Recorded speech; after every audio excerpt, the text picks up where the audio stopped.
Xavier do PECCast. Estamos aqui de frente com o Rairan. Rairan, tudo bem com você? Opa, tudo bem? Olá, boa noite a todos que estão ouvindo o PECcast. Eu sou o Sargento Rairan Tavares, da Guarda Nacional, e aguardo aí a entrevista. Pode falar aí. Tudo certo. Ô Rairan, como que você se tornou um sargento da Guarda Nacional? Então, eu comecei lá no início, a gente tem que voltar lá para os anos 90. A minha família, né, já vem um histórico de servir a nação em si, né? Servir com esse conceito de patriotismo, né? Sim. O meu avô, no caso, ele se aposentou, né? Falecido avô se aposentou chefe da Polícia Estadual de Rhode Island. E só meu pai mesmo que não seguiu uma carreira voltada nem ao exército, nem assim, nas Forças Armadas, nem a polícia, né? A law enforcement.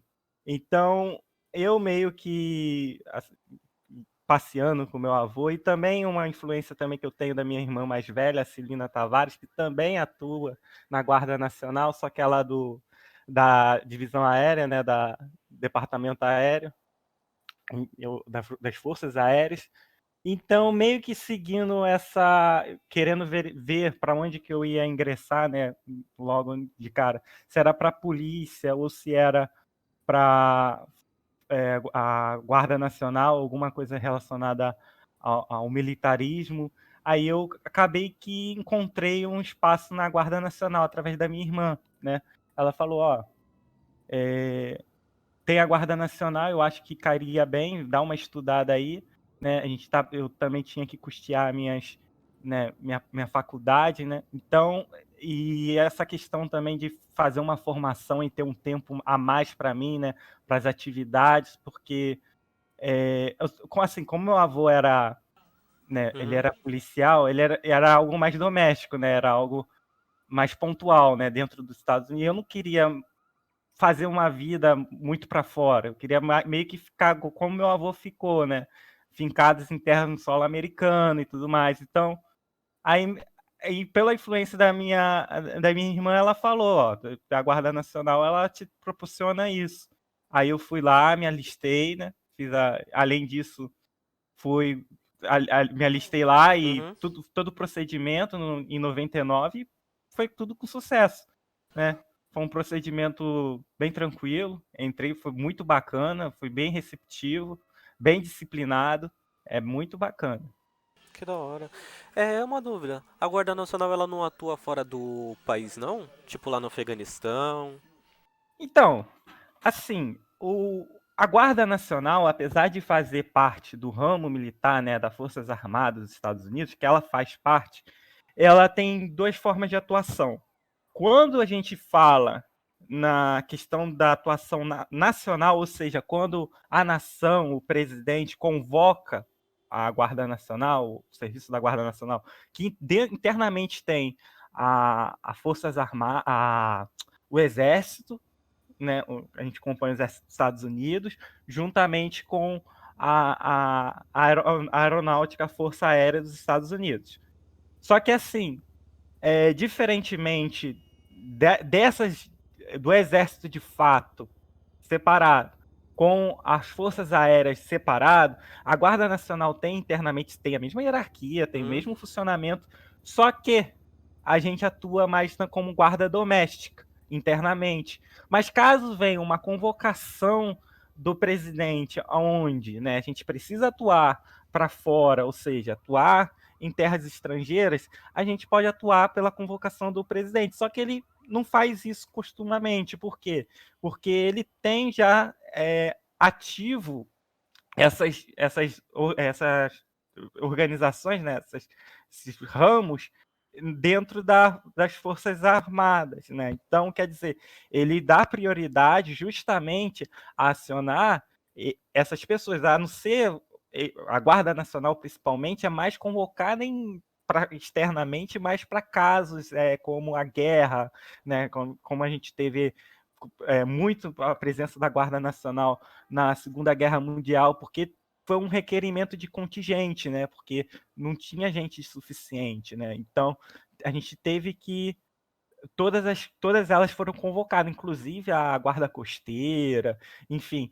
Então, como o presidente ele já tem o suporte dessas Forças Armadas, então a Guarda Nacional ela fica como para o presidente como uma reserva, ou seja, uma força de reserva. Então, quando o presidente falar, ó, a gente estamos precisando, a gente entrou em guerra, a gente está disposto, toda a Guarda Nacional vai estar disposta para estar servindo o país, os Estados Unidos, em território estrangeiro, né? Então é Entendi. isso. Então essa meio que é a diferença. Certo. Ah, então a Guarda Nacional é mais focada dentro do próprio território, né?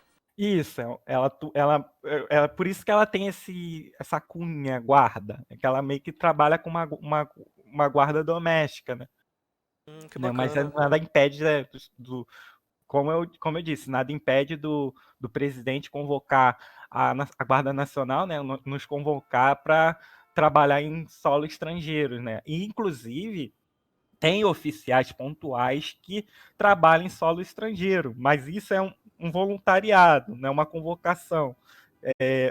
Talvez por intercâmbio, ou talvez em combate mesmo, em solo mesmo, em missões também, mas isso já é mais do militar que tem vontade dentro da Guarda Nacional.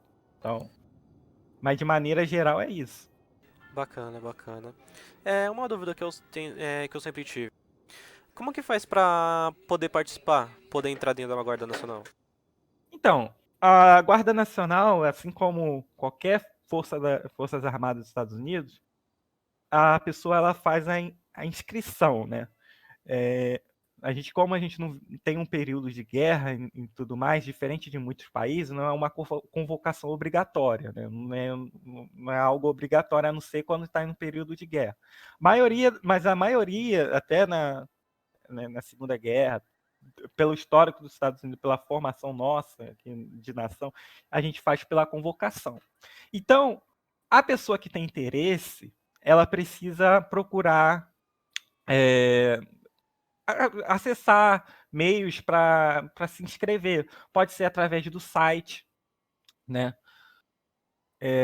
Por exemplo, parênteses, Fórum Blade, Topic, Sandros, Nacional Data, fecha parênteses. É, e nesse site da Guarda Nacional tem as nossas redes sociais, que ele pode entrar lá no Life Invade, entrar em comunicado junto à página. A página vai mandar um link justamente onde vai ser o interessado vai poder participar, né, e fazer a sua Uhum. inscrição. Aí lá a pessoa interessada, ela tem todas as informações a respeito de atuação da guarda, os benefícios, como ela atua, as diferenças que eu tô falando aqui nesse cast. Uhum. Então, ele faz lá a inscrição dele, e nisso, né, ele tem uma série de requisitos para cumprir, né? Primeiro que ele tem que ter uma certa idade, ele tem que ter, a pessoa, né, que tem interesse, tem que ter entre 17 e 35 anos, né? Porque acima disso já não se recruta. Uhum. Tem que ser cidadão americano ou residente permanente, tendo green card, tem que ser permanente. Pode ser estrangeiro desde que tenha residência fixa aqui, tenha a nacionalidade americana aqui dentro interno, sabe? Um green card, Ah, sim, com sim. presença, ou seja, é um cidadão americano pela Constituição, né? Autenticado, né? Isso. Não tem nenhum problema, pode ser qualquer pessoa, não precisa ser nascido nos Estados Unidos, né? Necessariamente. Então, é isso, tem que estar legal, isso é importante. Entendi. Outra coisa, tem que ter o ensino médio, no mínimo. Ou um certificado equivalente, assim, o GED, né? GED-EJA, né?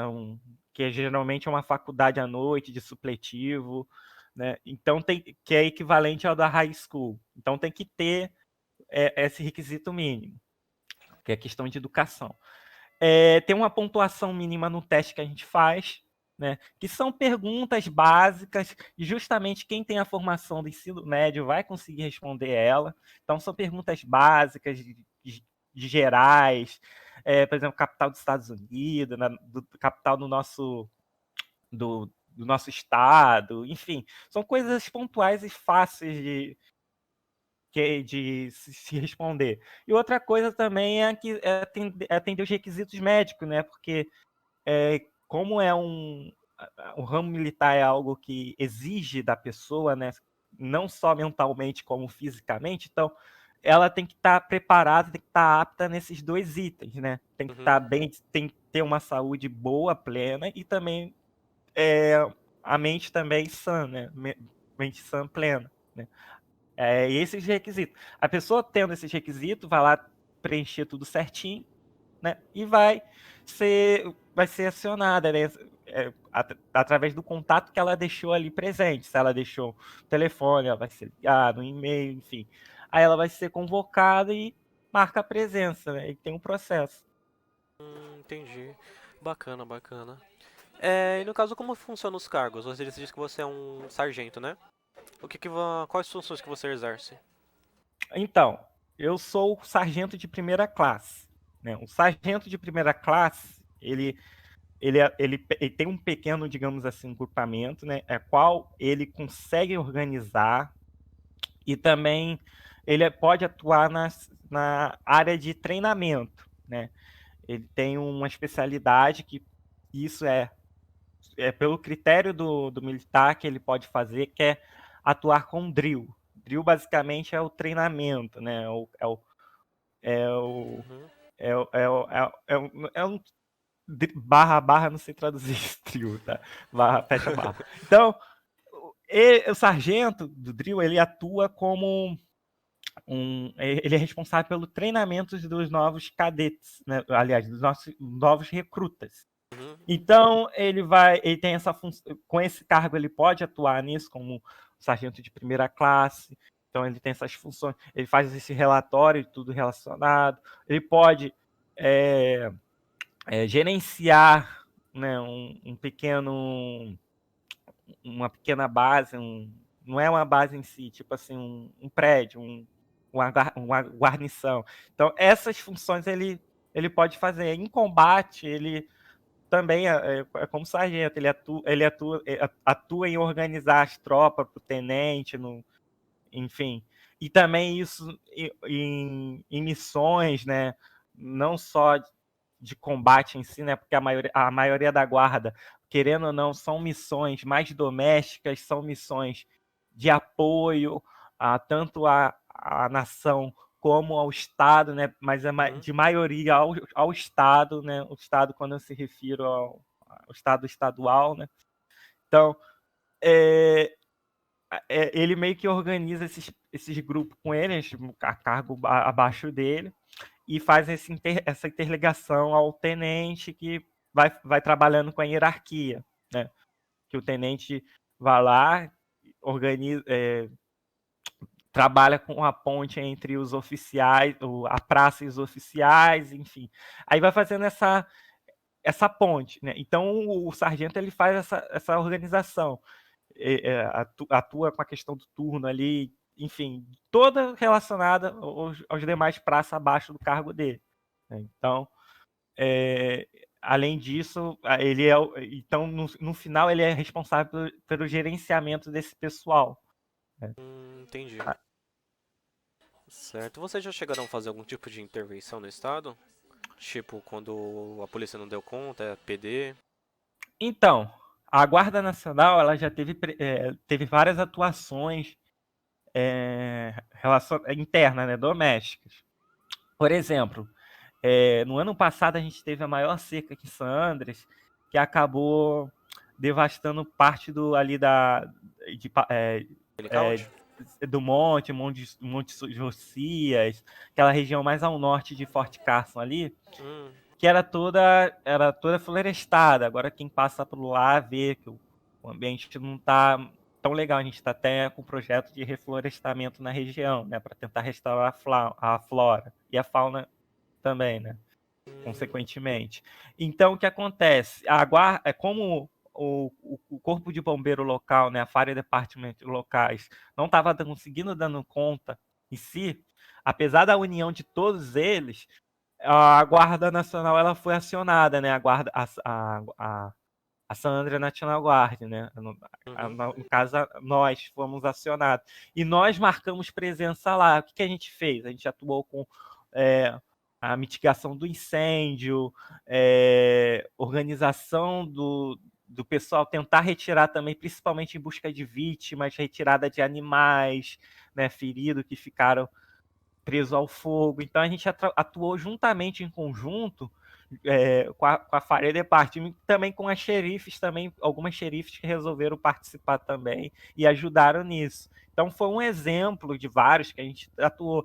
Teve um caso famoso também, né, aqui em Los Santos, em 92, né, o riot que aconteceu na cidade devido a um protesto de um policial corrupto da antiga Crash, né? Então, no final, o governador que estava atuando pediu para a Guarda Nacional para fazer a segurança. Então, a gente já até pegou um pouco no final para apaziguar o Los Santos, mas a gente não entrou muito em conflitos, só foram casos isolados, porque quando a guarda meio que entra, né, as coisas parece que meio que ameniza, né, o povo meio que consciente, eu não sei, de alguma forma, Hum, e meio que isso vai diminuindo, né? Porque até a forma da guarda trabalhar, né, com questões de estratégia, uma visão mais estratégica, então a gente acaba conseguindo mitigar esses problemas. Então isso também foi um outro exemplo,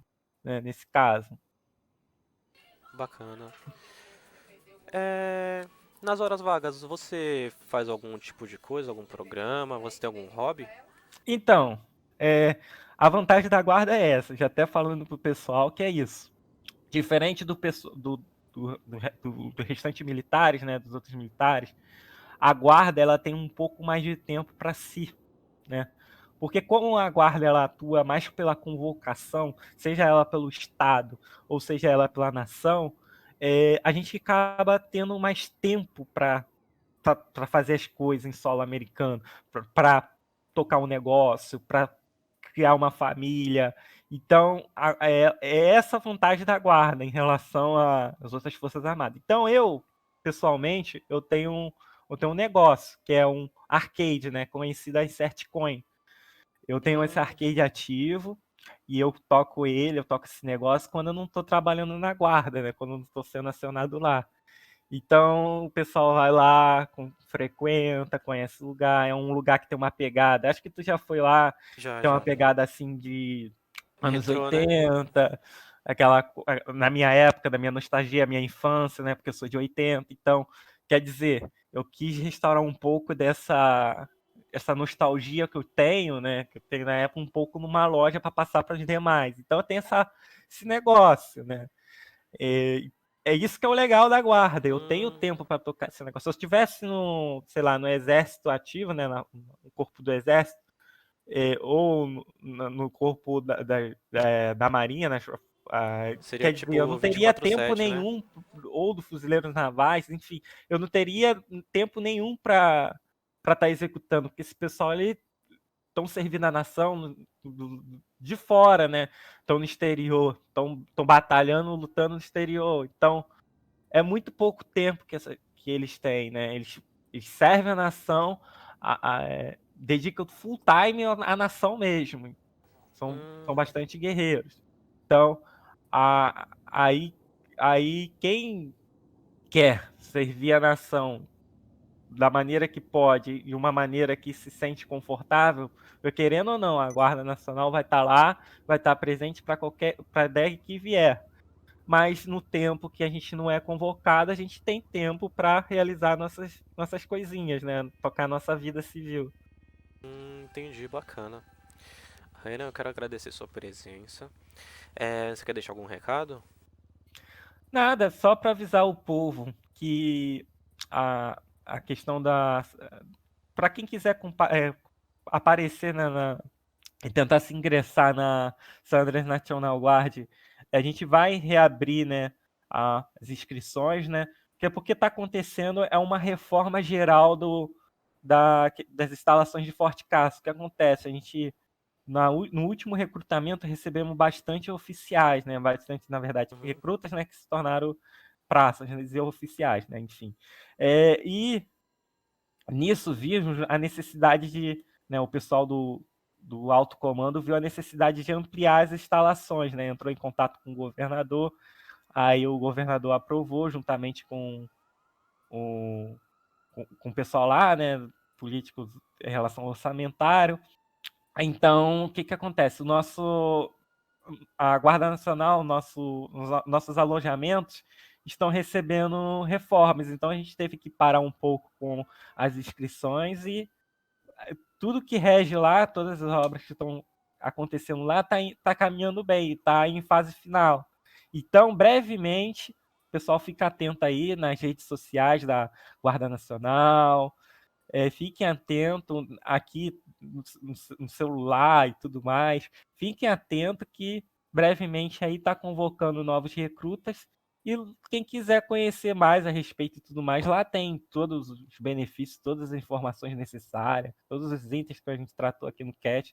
Então, é só aparecer lá quando tiver aberto, que a Guarda Nacional vai estar de portas abertas, principalmente para aquelas pessoas, né, que são novas nas cidades, né, que conseguiu sua cidadania recentemente, que quer se aprimorar como cidadão americano, né, que quer atuar como um cidadão digno e tudo mais. Então, se é que me entende. Uhum. Então, a gente vai estar sempre de portas abertas para receber, só fazer as inscrições lá que vai estar brevemente aberta, tá bom?